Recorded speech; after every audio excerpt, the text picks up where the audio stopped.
mau menanyakan tentang tadi ketika melihat trailer mirip dengan Pak Boleh Anies. agak didekatkan soalnya. Ketika melihat trailer mirip dengan Pak Anies, saya ingin tahu dan lebih detail lagi tentang seperti apa sih transformasi fisiknya, mungkin terkait perubahan gaya rambut atau mungkin menaikkan atau menurunkan berat badan sehingga secara look bisa mirip dengan Anies Baswedan. Apakah ada transformasi fisik yang kamu lakukan gitu?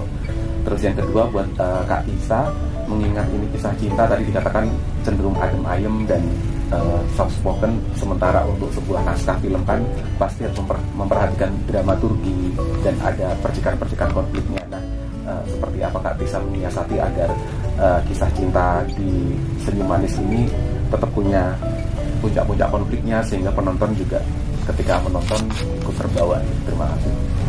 Baik, silakan Mbak Tisa dulu atau Lahat dulu? Kalau dari gaya rambut dan diri itu juga pada saat bertamu ke rumah Pak Anies juga sempat dikasih lihat bagaimana kehidupan Pak Anies waktu masih muda, dan ada dokumentasi beliau waktu masih kuliah. Jadi di situ aku melihat foto-foto beliau yang pada saat orasi atau saat berkegiatan di kampus, dan dari gaya rambut, dari gaya pakaian itu semuanya tergambar di situ.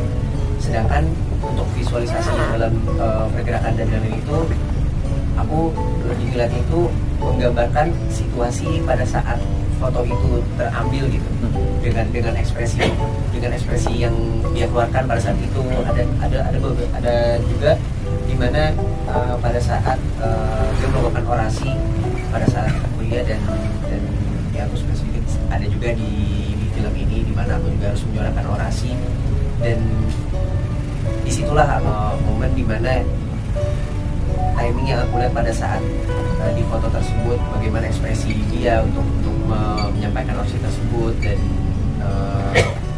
keaktifan beliau pada saat kuliah dan lain-lain. Dan untuk fisik selebihnya, aku sebenarnya sempat untuk menurunkan berat badan juga, karena foto-foto beliau pada saat berkuliah juga lumayan kurus, rambutnya juga seperti yang film. Jadi lumayan ada tantangan juga sih untuk mengikuti fisik dari Pak Anies pada saat masih di film aja. Tambahan dari saya ya, kebetulan ini kita Pak Hat ini hampir 6 bulan ya kita coaching ya. Ya, 6 bulan itu kita coaching bagaimana gesturnya, senyumnya Pak Anies, cara jalan, semua itu betul-betul kita coaching ya. Sehingga untuk memainkan peran Anies itu ya Pak Anies ya udah tidak diragukan lagi ya. Tinggal kita cek di masa lalunya Pak Anies tahun 60 itu kostumnya seperti apa, ya kita sesuaikan semua. Nah itu ya, yang pasti coachingnya cukup lama, 6 bulan kita ya. Terima kasih.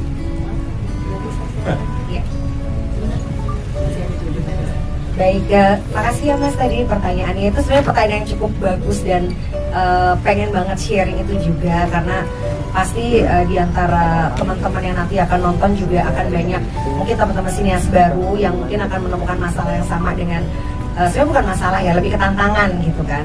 Memang kalau dilihat dari sejarah film-film yang aku pernah bikin juga kan juga film-film yang romansnya tuh meledak-ledak ibaratnya seperti itu ya. Tapi kembali lagi kita melihat dari esensi ceritanya, sesuatu yang disampaikan tanpa harus melalui fisik yang intens atau yang emosional yang terasa meledak-ledak, ternyata bisa tersampaikan secara manis dan deep juga gitu. Kayak misalnya kita bisa referensinya mungkin salah satunya film Titanic.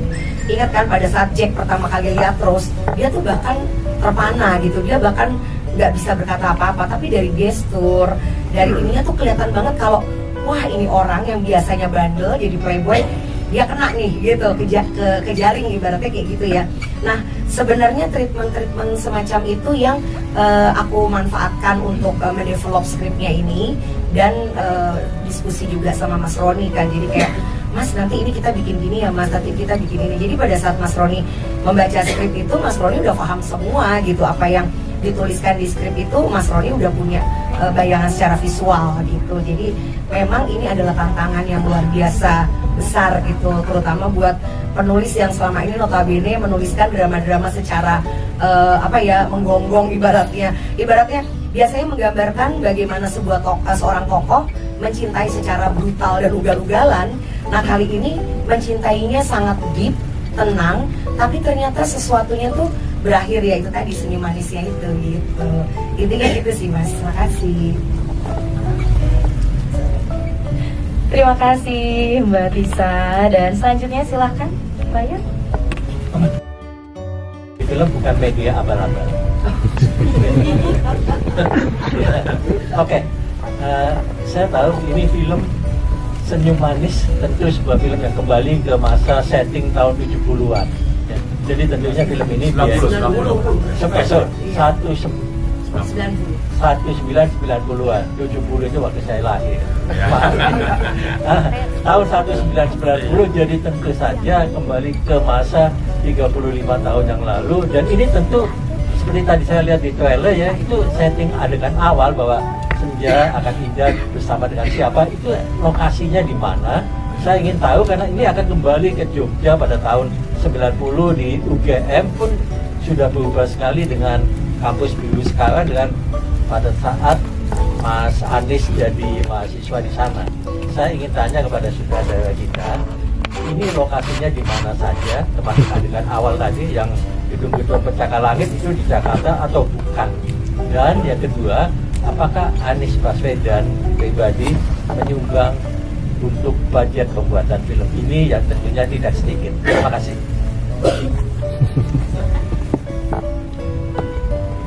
Ya, terima kasih Pak Yan ya, pertanyaan yang sangat bagus ya. Kalau lokasi ini, film ini kita ada di Yogyakarta ya. Kayak yang pantai itu kita di Parangtritis. Kampusnya kita juga memang kita syuting di UGM langsung. Asli di UGM ya. Kita syuting di UGM. Kalau untuk kota yang awal itu trailer itu di Chicago. Di Chicago kita syuting. Di film ini memang mengambil 3 lokasi ya, Jogja, Jakarta, dan Chicago. Ya kira-kira gitu loh Pak Yan ya. Ya, artinya memang ini kan kisahnya dari skrip aja memang lebih banyak kita di Jogja ya, di Jogja film. Ya, jadi kita tetap patuh dengan skrip yang ada. Di ending film ini ya kita spell dikit lah ya, artinya memang ini dia dapat beasiswa setelah dia menikah untuk kebetulan di sini ada nih sahabatnya Pak Anies nih. Ya maaf nih saya perkenalkan ya, Pak Haji Andi Asisi, silakan berdiri ya. Nah ya. Ya ini satu kuliah di, kebetulan satu kelas satu kuliah di Chicago ya. Ya gitu. Jadi saya banyak ketika mau untuk syuting di Chicago itu saya tanya Pak Andi gitu loh, Pak Andi ini gimana nih? Ini kan Chicago tahun 90-an gitu loh. Nah, terus Pak Andi bilang ya hati-hati, itu ada tuh sekarang tuh monumen kayak kacang gitu ya. Nah itu kan di tahun berapa ya? Akhirnya ya kita dengan pengarahan dari Pak Andi ini ya pokoknya kotanya di Chicago yang letaknya di daerah seperti ini yang masih bangunan-bangunan lama ya di tahun 90-an ya. Oke ya, saya alhamdulillah dikasih jalan ya, ketemu dengan Pak Andi ini yang ternyata sahabatnya Pak Anies Baswedan. Bahkan anaknya Pak Anies Baswedan itu pakai namanya Pak Andi ya. Ya, anak keberapa itu ya? Anak kedua. Mikhail Azizi Baswedan. Ya. Oke, terima kasih Pak Yan ya. Budget. Ya. Oh, kalau budget ya, Pak. Ini memang kalau udah bicara budget ini memang agak-agak sensi ya sebenarnya ya. Tapi ya nggak apa-apa. Ini film ini diproduksi di sini ada Pak Haji Beni Pensong ya sebagai executive producer, juga Pak Andi Asisi juga sebagai executive producer, dan di sini juga ada Pak Amar ya, Berdiri dulu Pak Amar. Mana Pak Amar? Nah ini berkah Menara Sinema ya. Jadi kita di sini ada 3 ya, ada 3 produser yang membiayai film ini. Jadi dari Pak Anies itu tidak ada, dia hanya mensupport ya, mensupport secara moral ya sebenarnya, supaya dibuat filmnya itu. Kali secara dana dan anggaran ya inilah semua yang hadir di sini bertiga, Pak Jimeni, Pak Diasisi dan Pak Amar ya. Terima kasih. Terima kasih banyak Mas Roni. Cukup ya Pak ya? Baik, yang selanjutnya masih ada yang mau bertanya teman-teman?